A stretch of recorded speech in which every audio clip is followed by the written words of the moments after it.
Hi, I'm Kim Vanell in Wanganui, New Zealand. It's Friday, January 2nd. Today, Switzerland is left reeling after the death toll from a New Year's fire tops 40. Tesla hopes for a better 2026. And China launches a so-called condom tax to try and boost birth numbers. This is Reuters World News, bringing you everything you need to know from the front lines in 10 minutes, 7 days a week.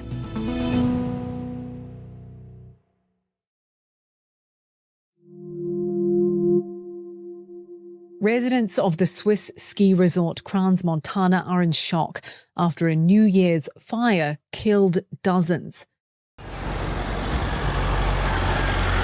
Now, a convoy of vans are waved through police tape to retrieve the dead.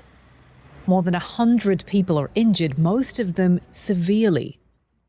Officials say the burns the mostly young partygoers suffered were so severe that identifying the dead could take days. Et puis il y a tout le processus, et je crois qu'il ne faut pas le sous-estimer, d'identification. Swiss federal president Guy Parmelin saying on a visit to the resort that efforts will be made to identify victims as efficiently as possible, calling the fire one of the worst tragedies in Switzerland's history. Reuters correspondent Emma Farge is there. What we know is mostly from witnesses and social media footage. The pictures on social media, some of which witnesses are starting to confirm, show sparkler candles in champagne bottles being carried through the bar. That caused the ceiling to catch fire. That spread very, very quickly throughout the bar and actually then caused some sort of explosion. Now, Swiss authorities are ruling out any sort of attack. This is being treated as an accident right now, but in a closed space with lots of people, apparently flammable materials, including wood, possibly other soft materials.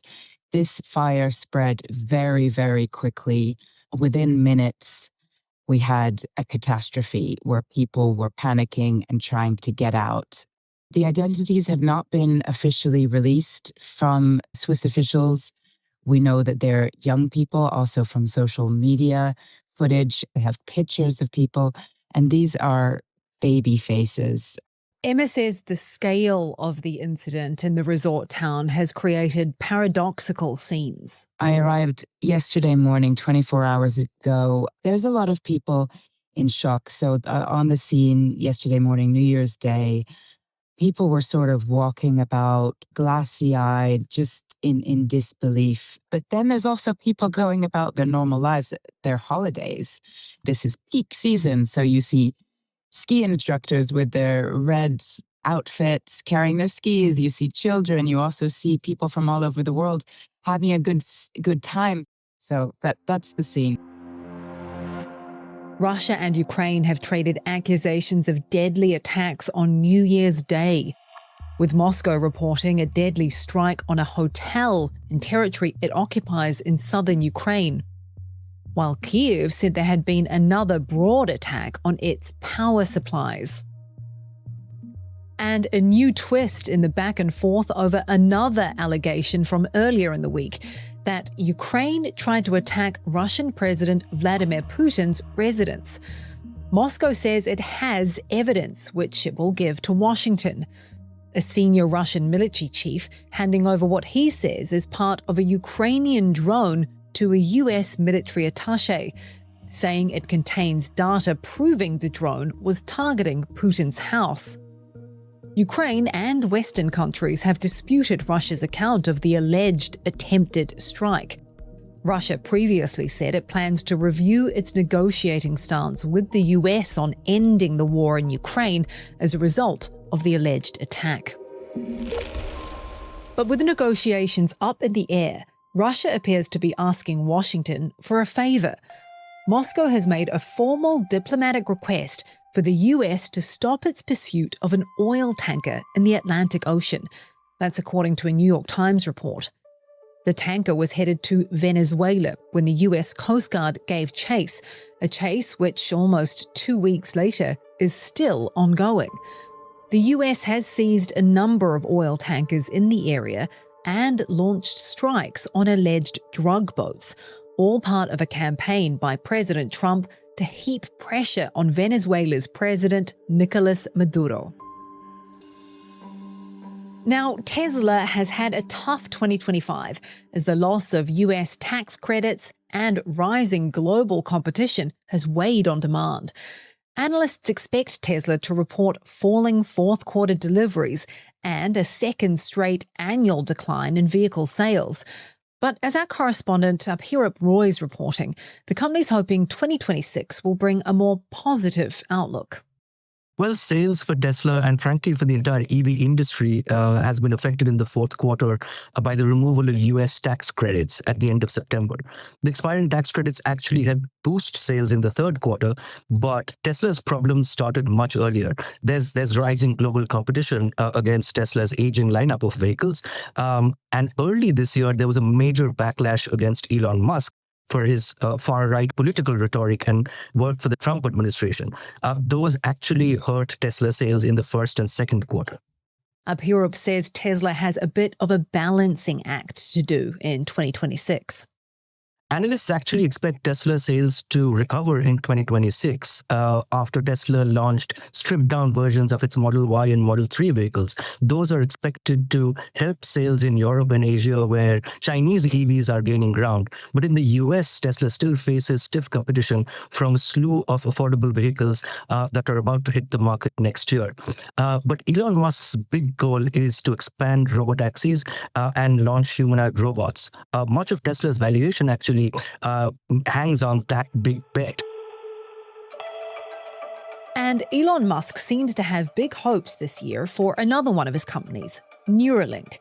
In a post on X, Musk says his brain implant company will begin high-volume production of brain-computer interface devices this year and will move to fully automated surgeries to implant them. Neuralink started human trials in 2024 after addressing FDA safety concerns and says it's since implanted 12 patients worldwide. Several people are reported to have died in Iran as protests over the cost of living have turned violent. The semi-official Fars news agency says that 3 protesters were killed during an attack on a police station in the western province of Loristan. More deaths and arrests have been reported elsewhere in the country. Iran's clerical rulers are grappling with Western sanctions that have battered an economy already reeling from more than 40% inflation. Authorities are offering talks, but security forces remain on high alert. A so-called condom tax has come into effect in China. Really, it's a 13% tax increase on all contraceptives, and it's part of a wider effort by Beijing to encourage people to have more babies. China's declining birth rates were spurred on by the one-child policy, which ended in 2015, which means there are fewer women to have babies in the first place. Farah Master in Hong Kong has more. China's been trying for the past few years to increase the birth rate by offering subsidies, including those for housing, and also within universities and schools, trying to teach love and marriage courses. So this year, they're really trying to make childcare cheaper. So they're trying to make preschools free and much of middle school or high school. They're trying to ensure that the cost of childcare is as low as possible. This is also happening at the same time that they're trying to make the cost of birth as low as possible, making the costs of childbirth, including checkups, fully reimbursable on insurance. It's a big hindrance for many people just because it's so expensive.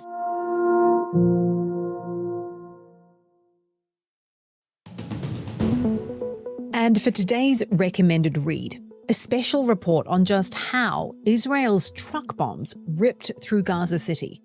You can follow the link in the description to see the report from our graphics team on how, in the weeks before the ceasefire, Israel deployed a new weapon, armoured personnel carriers repurposed as explosive-laden bombs. And as it's a Friday, we have a recommended listen too. So we want to let you know about tomorrow's episode of our On Assignment podcast, which is all about Syria's Alawites. For more on any of the stories from today, you can check out Reuters.com or the Reuters app. Don't forget to follow us on your favorite podcast player. If you're listening on a smart speaker, just ask for the latest news from Reuters 7 days a week. We'll be back tomorrow with our daily headline show.